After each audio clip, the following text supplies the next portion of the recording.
नमस्कार दोस्तों, मेरा नाम है विजय कुमार गिरी और मैं आप लोगों का एक बार फिर से स्वागत करता हूं अपने यूट्यूब चैनल जिसका नाम है सुबह क्लासेस फॉर एग्रीकल्चर। दोस्तों, आज हम लोग बात करने वाले हैं एग्रोनॉमी के लेक्चर नंबर 60 की, जिसमें मैं आप लोगों से रोज के तरीके से 10 क्वेश्चन पूछने वाला हूं।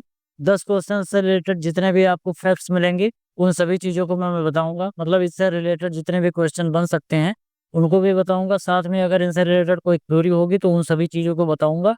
यानी कि अगर आप ये 10 क्वेश्चन पढ़ोगे तो टोटल आपके कम से कम 50 से लेके 60 क्वेश्चन इसमें से मिलने वाले हैं। तो आपका ये जो 25 मिनट है ये बहुत ही ज़्यादा इंपॉर्टेंट होने वाला है।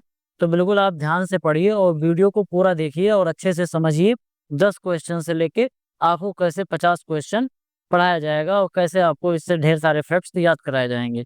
इससे पहले मैं पढ़ाना शुरू करूँ, मैं आप लोगों को बताना चाहूँगा कि अगर आप लोग चाहते हो कि आपको बीएससी एग्रीकल्चर करते समय आपने जितने भी सब्जेक्ट पढ़े हैं या अभी इस समय बीएससी एग्रीकल्चर कर रहे हो, और अगर आप चाहते हो कि इतने ढेर सारे सब्जेक्ट को आपको अच्छे से पढ़ने को मिल जाए from the basic to advance, बिल्कुल बेसिक से लेके बिल्कुल एडवांस लेवल तक अच्छे से पढ़ने को मिल जाए, इसके बाद आपको कहीं और इधर उधर भटकना ना पड़े, तो आपको क्या करना है कि हमारा जो अल्टीमेट एग्रीकल्चर कोर्स है जो कि मात्र 1000 रुपये में है, इसको आप खरीद सकते हो इस क्यूआर कोड को स्कैन करके।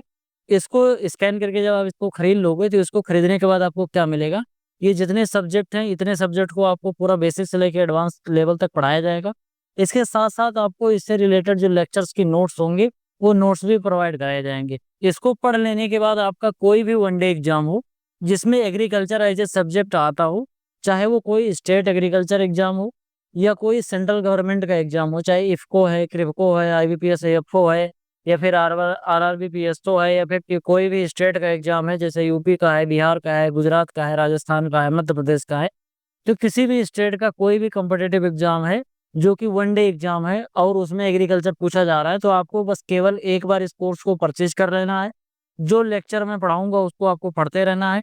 इसके साथ साथ मैं डाउट सॉल्विंग सेशन भी करूंगा और इससे रिलेटेड जितने भी चीज़ें मैं आप लोगों को पढ़ाऊंगा उसके बराबर आपको अच्छे से नोट्स मिलेगी जिसमें फिगर भी होंगे और सभी चीज़ों को बहुत ही अच्छे तरीके से आप लोगों को पढ़ाया जाएगा। तो अगर आप लोग चाहते हो तो इस कोर्स को आप ज़रूर परचेज कर लीजिए। चलिए अपने टॉपिक पर वापस आते हैं, देखते हैं सबसे पहला क्वेश्चन क्या है। अगर मैं आप लोगों को बताऊं कि अगर आप लोगों को इस कोर्स से रिलेटेड कोई और भी जानकारी चाहिए तो और अधिक जानकारी के लिए आप हमारा ये व्हाट्सअप नंबर है, इस पर आप चाहे कॉल कर सकते हो और चाहे आप इस पर व्हाट्सअप मैसेज के जरिए आप कोर्स से रिलेटेड जानकारी प्राप्त कर सकते हो। हमारा व्हाट्सअप नंबर है 9792771793। इस व्हाट्सएप नंबर से आप कोर्स से रिलेटेड कोई भी जानकारी कभी भी प्राप्त कर सकते हो। चलिए वो टॉपिक पर वापस आते हैं, देखते हैं पहला क्वेश्चन क्या है। What is mix farming? Mix farming क्या होता है ये आपसे पूछा जा रहा है। आपके ऑप्शन इस तरीके से हैं, covering sorry growing one crop repeatedly, एक ही फसल को बार बार उगाना, या फिर combining crop production with livestock and other activities, यानी कि फसल उत्पादन को पशुपालन और अन्य गतिविधियों के साथ जोड़ना, या फिर ग्रोइंग क्रॉप इन सीक्वेंस, या फिर ग्रोइंग क्रॉप्स अलोंग फेंसेस। इसमें से कौन सा ऑप्शन, देखो एक चीज होता है मिक्स्ड क्रॉपिंग, क्या होता है, एक होता है मिक्स्ड क्रॉपिंग और एक होता है मिक्स्ड फार्मिंग। दोनों चीजें काफी कंफ्यूजिंग है, इसके बारे में मैं अभी डिटेल में बता दूंगा। फिलहाल आप इस क्वेश्चन का आंसर दीजिए, ऑप्शन आपके इस तरीके से हैं।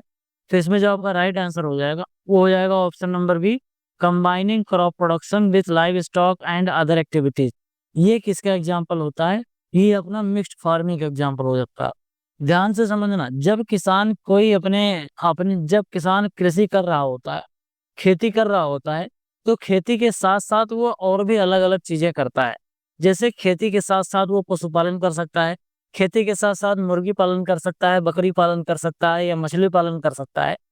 तो किसान के पास जितने भी उसके रिसोर्सेज हैं उन सभी रिसोर्सेज को अच्छी तरीके से यूटिलाइज करने के लिए किसान दो या दो से अधिक चीजों को एक साथ करता है, तो उसको हम क्या बोलते हैं, मिक्स्ड फार्मिंग। जैसे किसान ने अपनी क्रॉप ग्रो कर रखी है, वो धान गेहूं गन्ने इसकी सबकी खेती करता रहता है, इसके साथ साथ उसने कुछ जानवर भी पाल रखे हैं, थोड़े से उसके पास मुर्गियां भी हैं और इसके साथ साथ वो और भी एक्टिविटीज करता रहता है। तो इन सभी चीजों को मिलाकर क्या बोलते हैं, मिक्स्ड फार्मिंग बोलते हैं। अगला मैंने अभी आप लोगों से पूछा था, मिक्स्ड क्रॉपिंग होता है। मिक्स्ड क्रॉपिंग में क्या होता है कि जब दो फसलों को हम एक साथ बोते हैं, ठीक, जैसे मान लो हमने वीट बो दिया और वीट के साथ साथ उसी में मटर बो दिया, तो वीट और मटर दोनों एक साथ हमने ग्रो कर दिया, तो किसका एग्जाम्पल हो गया, ये मिक्स्ड क्रॉपिंग का एग्जाम्पल हो गया। और मिक्स्ड फार्मिंग में हमने क्रॉप के साथ साथ किसी और दूसरी चीज, चाहे पोल्ट्री हो गई, चाहे लाइव स्टॉक हो गया, पशुपालन हो गया, या कोई अदर एक्टिविटीज जो एग्रीकल्चर से रिलेटेड है, उन सभी चीजों को करते हैं तो इसको हम किस में लाते हैं, इसको हम इंक्लूड करते हैं मिक्स्ड फार्मिंग में। It maximize resource use and farmer income. ये हमारे जितने भी फार्म से रिलेटेड जितने भी हमारे अच्छे से रिसोर्सेज हैं, उनको अच्छे तरीके से हम यूज कर सकते हैं, जिसके द्वारा हमारा जो प्रॉफिट है वो मैक्सिमाइज हो सकता है। जैसे जब किसान खेती करता है, तो किसान खेती करते समय, जैसे मान लो गेहूं की खेती कर रखा है, तो गेहूं की खेती करने के बाद उसको भूसा मिलेगा, उसका जो एक्स्ट्रा में निकलता है, क्रॉप रेजिड्यू निकलता है, उसको वो जानवरों के चारे के लिए यूज कर सकता है। इस तरीके से जानवरों से जो गोबर निकलता है वो अपने खेत में यूज कर सकता है as a green manure as a farm yard manure, हरी खाद, ये वो गोबर की खाद के तरीके से यूज कर सकता है, जिससे उसके खेत की जो उर्वरा शक्ति है वो भी बनी रहेगी। तो एक तरीके से एक दूसरे की कॉम्प्लीमेंट्री होती हैं। It reduces risk by diversifying production. मैंने आप लोगों को एक बार पढ़ाते हुए बताया था कि किसान अपने रिस्क को मिनिमाइज करने के लिए डाइवर्सिफाई करता है। जैसे मान लो कि उसके पास जितने भी रिसोर्सेज हैं, अगर जैसे मान लो उसके पास 10 हेक्टेयर जमीन है, अब पूरे पूरे 10 हेक्टेयर जमीन में अगर उसने केवल और केवल मछली पालन कर दिया, और किसी ने उसकी मछली के तालाब में जहर डाल दिया, तो जितनी मछलियां थी सब मर जाएंगी। अगर मान लो उसने धान की सोची थी कि धान की खेती करेंगे, अब पूरे के पूरे 10 हेक्टेयर में अगर उसने धान की खेती करने को सोचा और उस समय बाढ़ आ गई, तो उसके धान की फसल पूरी बर्बाद हो जाएगी। तो कहने का मतलब ये है कि अगर किसान के पास जितने रिसोर्सेज हैं, उनको किसी एक चीज में ही अगर किसान लगा देता है, तो उससे जो फेल होने का जो रिस्क है वो काफी ज्यादा रहता है। ठीक, जैसे मान लो आपको 5 सब्जेक्ट दे दिया जाए पढ़ने को, अब 5 सब्जेक्ट में से आपने 1 या 2 सब्जेक्ट में 100 नंबर ले आओ, तो आप पास होगे? नहीं पास होगे, क्योंकि आप बाकी 3 से 4 सब्जेक्ट में फेल हो चुके हो। तो इस वजह से क्या किया जाता है कि किसान के पास जितने रिसोर्सेज हैं, उनको थोड़ा सा डाइवर्सिफाई किया जाता है, बोले तो थोड़ा थोड़ा सा करके उसके जितने रिसोर्सेज हैं उसको अलग अलग तरीके से लगाया जाता है, जिससे कि उसका जो उत्पादन है वो बढ़ता रहे, उसका कोई भी दिक्कत ना हो। आगे बात करते हैं, example includes combining dairy with the crop cultivation. Crop cultivation के साथ साथ डेयरी भी वो कर सकता है।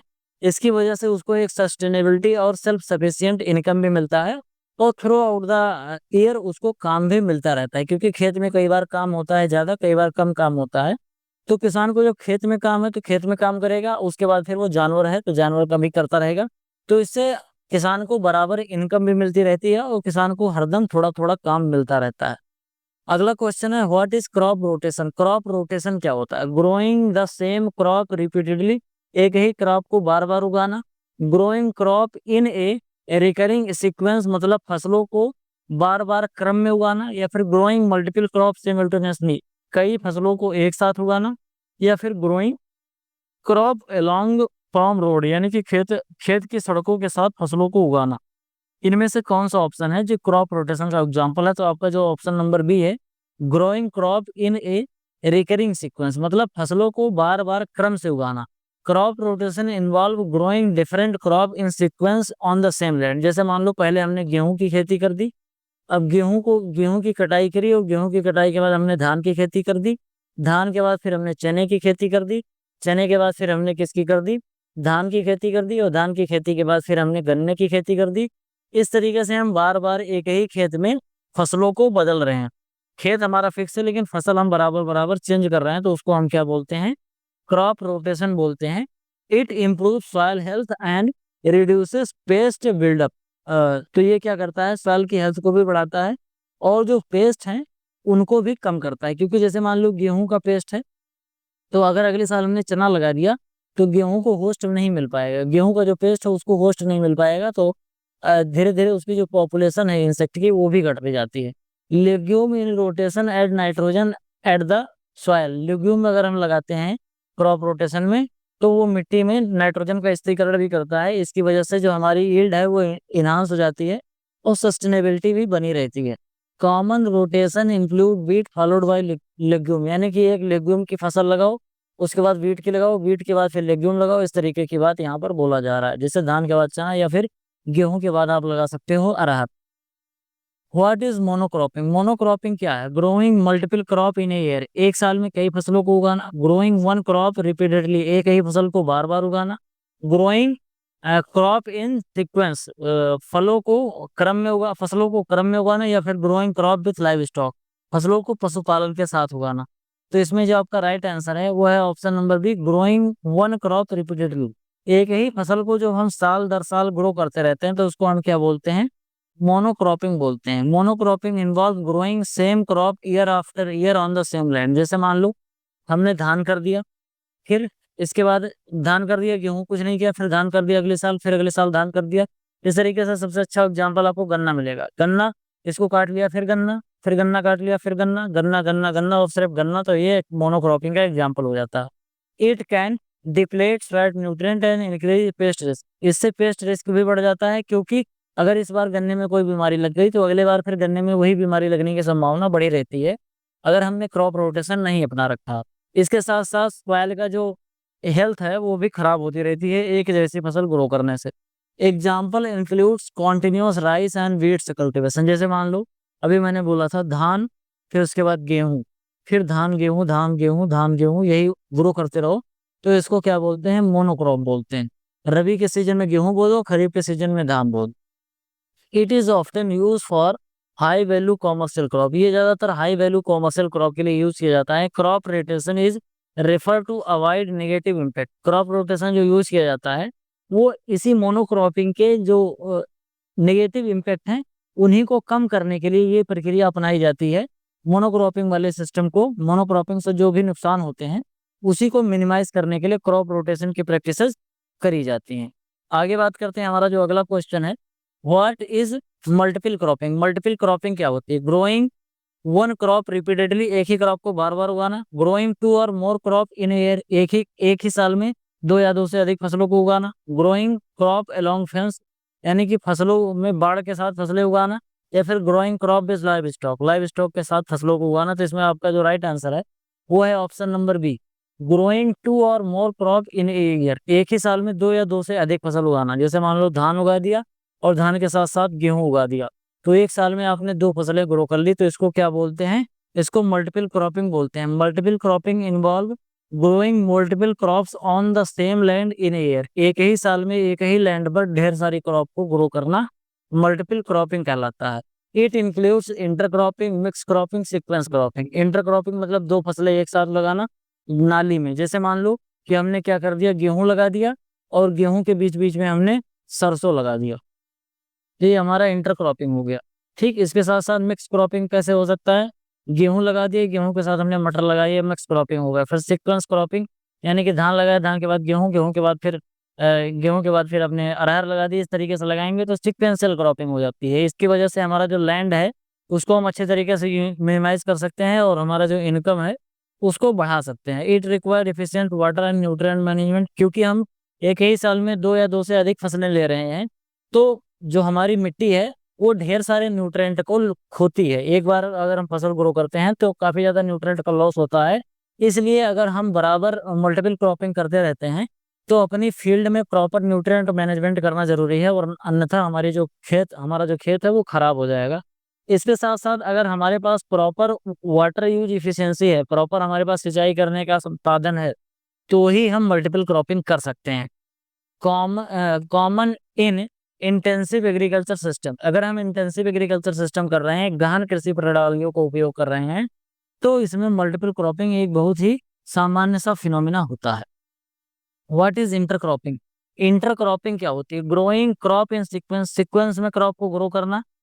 Growing crop without a new row, growing crops with a defined row pattern, growing crop along from road. तो इसमें से आपका जो राइट ऑप्शन है वो है option number C, growing crops with a defined row pattern. ध्यान से समझना, हमने एक दो तीन चार पाँच छः सात आठ नौ, नौ हमने रो किसके लगा दी, गेहूं की लगा दी। इसके बाद फिर हमने 10वीं रो किसके लगा दी, 10वीं रो हमने सरसों की लगा दी। ये अपना क्या हो गया, ये अपना गेहूं हो गया और ये अपना सरसों हो गया। इसके बाद फिर से हमने नौ नौ रो फिर से किसके लगा दी, फिर आगे चलकर हमने नौ रो लगा दी, एक दो तीन चार पाँच छः सात आठ नौ, इस तरीके से नौ रो लगा दी गेहूं की, और फिर अगली रो लगा दी सरसों की। यहाँ पर एक रो फिर सरस लगा दी सरसों की, तो एक बार सरसों एक बार गेहूं, तो इस तरीके से हम लगा रहे हैं। तो इसको हम क्या बोलते हैं, इसको बोलते हैं intercropping. Growing involve growing two और more crop simultaneously with a defined row pattern, एक डिफाइंड रो पैटर्न में हम दो या दो से अधिक फसलों को उगाते हैं तो उसको हम क्या बोलते हैं, उसको इंटरक्रॉपिंग बोलते हैं। It optimize land and resources use, ये हमारा जो लैंड यूज है उसको भी ऑप्टिमाइज कर पाता है और हमारे जितने रिसोर्सेज हैं उनको भी अच्छे से हम यूज कर पाते हैं। एग्जाम्पल इंक्लूड मेज विद बीन और ज्वार विथ लोबिया, जैसे ज्वार की खेती कर रहे हैं बीच में हमने लोबिया की खेती कर दी, या फिर मक्का की खेती कर रहे हैं तो बीच में हमने बीन्स की खेती कर दी। तो दो रो अलग अलग फसलों को लगा रहे हैं सिमल्टेनियसली, तो उसको हम क्या बोलते हैं, इंटरक्रॉपिंग बोलते हैं। It reduce paste and disease incident, इसकी वजह से पेस्ट और डिजीज का जो इंसिडेंस है वो भी काफी ज्यादा घट जाता है। Intercropping enhance biodiversity and yield stability, intercropping की वजह से बायोडाइवर्सिटी भी बढ़ती है और यील्ड स्टेबिलिटी भी बढ़ती है, यानी कि हमारी फसलें फेल होने का संभावना, कि हमारी फसल फेल हो जाए, हमने ग्रोइंग करी सब कुछ किया लेकिन अंत में जब हमको यील्ड मिल रहा हो तो हमको कुछ नहीं मिला, इस तरीके की समस्याओं से हमको निजात मिल जाती है अगर हम इंटरक्रॉपिंग करते रहते हैं। तो इंटरक्रॉपिंग हमको जरूर करनी चाहिए।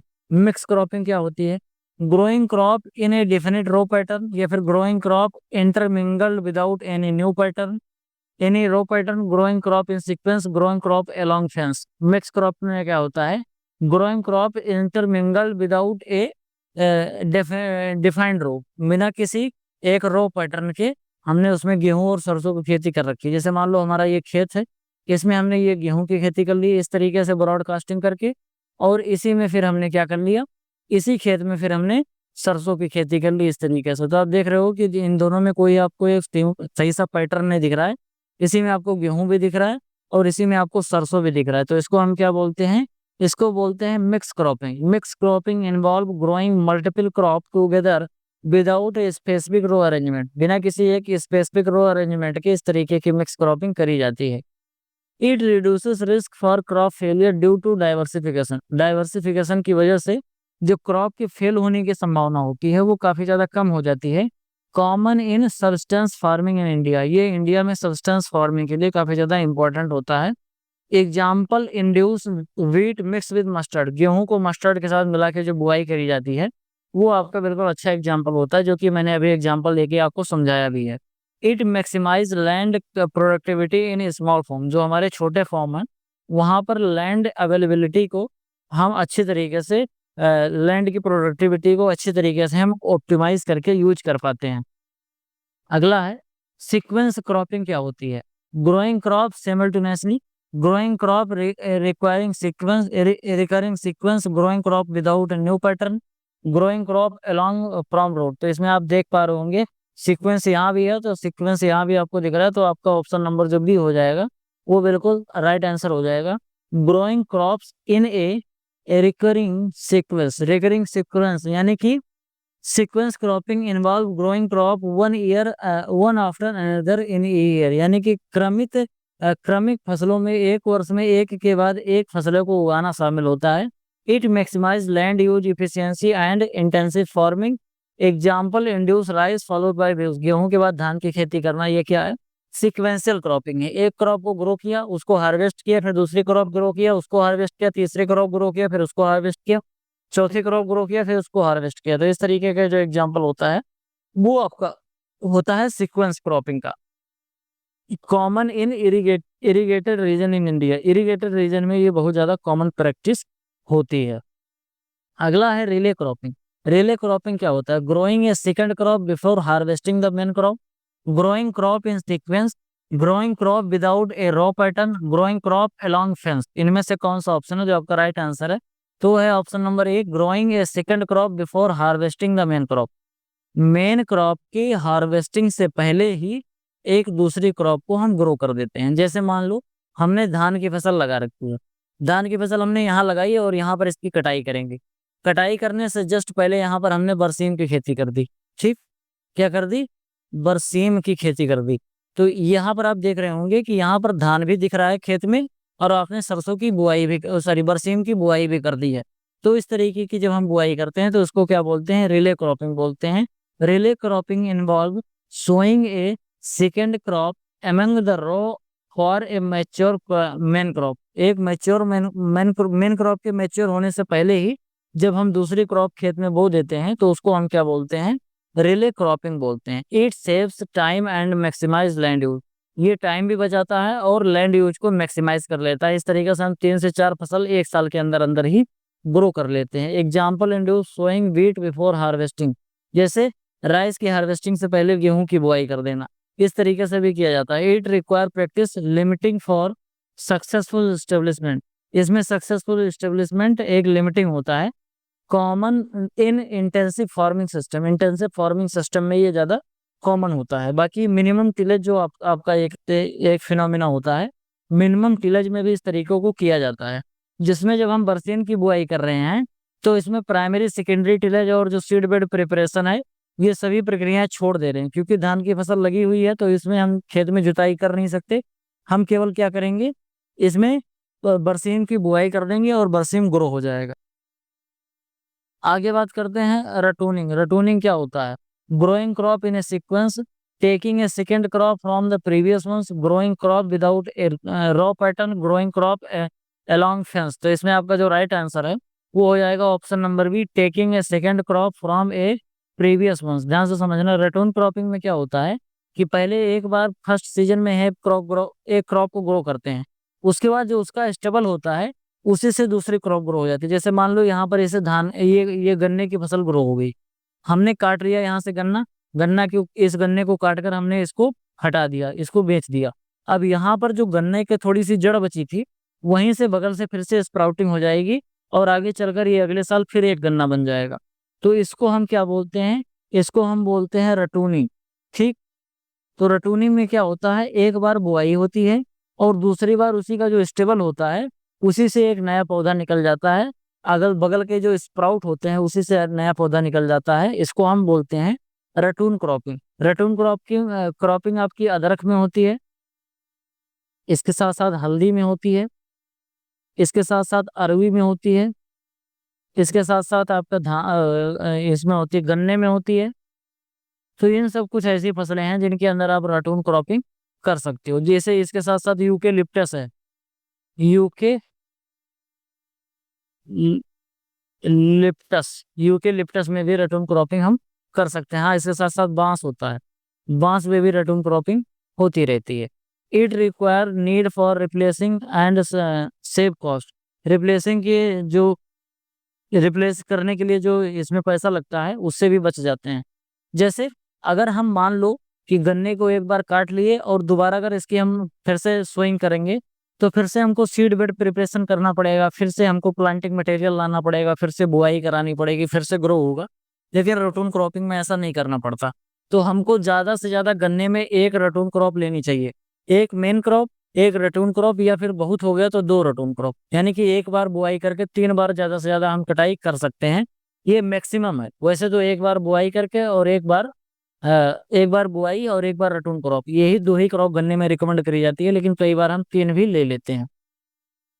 Common in like sugar cane और राइस, शुगर कैन और राइस में काफ़ी ज़्यादा इंपॉर्टेंट होता है। राइस में कई बार भी ऐसा देखा जाता है, कुछ ऐसे एरियाज हैं जहाँ पर राइस में एक बार ऐसे काट लेते हैं तो राइस में जो पड़ा होता है नीचे जो क्रॉप रेजिड्यू, वहीं से फिर से राइस ग्रो हो जाती है और उसको हम फिर दोबारा काट लेते हैं। It require good management to ensure yield, yield अच्छे तरीके से इंश्योर करने के लिए गुड मैनेजमेंट जरूरी होती है। Ratoon is sustainable but may reduce yield over time, अगर हम बार बार रटून ही लेते जाते हैं तो धीरे धीरे हमारा यील्ड घट जाता है। जैसे गन्ने में पहली बार और दूसरी बार, यानी कि एक बार मेन क्रॉप दूसरी बार रटून क्रॉप, अगर ऐसे ले रहे हैं तो कोई दिक्कत नहीं है। तीसरी बार अगर ले रहे हैं तो हमारा प्रोडक्शन थोड़ा सा घटेगा, और चौथी बार ले रहे हैं तो ये इकोनॉमिक नहीं होगा, हमारा प्रोडक्शन ज़्यादा ही घट जाता है। अगला क्वेश्चन है, who is considered the father of weed science, weed science का फादर कौन कंसीडर किया जाता है? नॉर्मली बोरलॉग, ये तो नहीं है, ये तो ग्रीन रेवोल्यूशन के फादर हैं पूरे वर्ल्ड में। जेंथ्रोटिल, ये हार्सविंग हस्बेंड्री इन्होंने बुक लिखी थी। ग्रेगर जॉन मेंडल, ये तो फादर ऑफ जेनेटिक्स हैं। रिचल कार्सन, इन्होंने साइलेंट स्प्रिंग नाम की बुक लिखी थी। तो इसमें आपका जो राइट आंसर है वो है जेंथ्रोटिल, इन्होंने हार्सविंग हस्बेंड्री बुक लिखी थी और इन्हीं को फादर ऑफ वीड साइंस भी बोलते हैं। Jethro Tull is known as his contribution of weed control and agriculture innovations. He develop the seed drill, इन्होंने सीड ड्रिल बनाया था और इसके साथ साथ इम्प्रूव क्रॉप सोइंग इफिशियंसी का भी इन्होंने ही आविष्कार किया था। It work laid the foundation of modern weed management, जो इस समय मॉडर्न बीज मैनेजमेंट हम लोग पढ़ते हैं या करते हैं, उसका जो न्यू रखा था वो जेंथ्रो टूल ने ही सबसे पहली बार रखा था। Tull emphasise the importance of tillage in weed control, Jethro Tull जो थे इन्होंने ही एम्फेसाइज किया था कि वीड को कंट्रोल करने के लिए टिलेज एक बहुत ही इंपॉर्टेंट प्रैक्टिस है। अगर हम अपने खेत में जुताई नहीं करेंगे तो हमारे खेत में खरपतवार बहुत ज़्यादा हो जाएंगे। His innovation influence sustainable farming practice, उनकी इनोवेशन ने सस्टेनेबल फार्मिंग प्रैक्टिस को एम्फेसाइज किया, जिसकी वजह से इनको माना जाता है फादर ऑफ वीड साइंस भी कहा जाता है। जंथरोटिल उन्होंने हार्ट सॉइल हस्बेंड्री नाम की बुक भी लिखी थी। तो आज की वीडियो में केवल इतना ही। आई होप आपको वीडियो पसंद आया होगा। वीडियो पसंद आया हो तो वीडियो को लाइक करें, चैनल को सब्सक्राइब नहीं किया हो तो चैनल को सब्सक्राइब करें। आपके जो भी सुझाव कमेंट बॉक्स में जरूर लिखें। इसके साथ साथ चैनल को ज़्यादा से ज़्यादा अपने दोस्तों के पास शेयर करें। इसके साथ साथ यहाँ पर आपको जो वीडियो दिख रही होगी, इस वीडियो को आप जरूर से जरूर आप इस कोर्स को आप जरूर परचेज कर लीजिए। मात्र 1000 रुपये में परचेज करके आप बिल्कुल बेसिक से लेके एडवांस लेवल तक अच्छे से आप तैयारी कर सकते हो। आपको कहीं इधर उधर भटकने की जरूरत नहीं पड़ेगी। आपको नोट्स भी प्रोवाइड करा दिया जाएगा। इसके साथ साथ आप यहाँ पर जो दिया गया प्लेलिस्ट है इसको भी देख सकते हो। इसको देखने से भी आपको काफ़ी ज़्यादा मदद मिलने वाली है। तो आज की वीडियो में केवल इतना ही। आई होप आपको वीडियो पसंद आया होगा। मिलते हैं किसी दूसरी वीडियो में, तब तक के लिए इजाज़त दीजिए। धन्यवाद।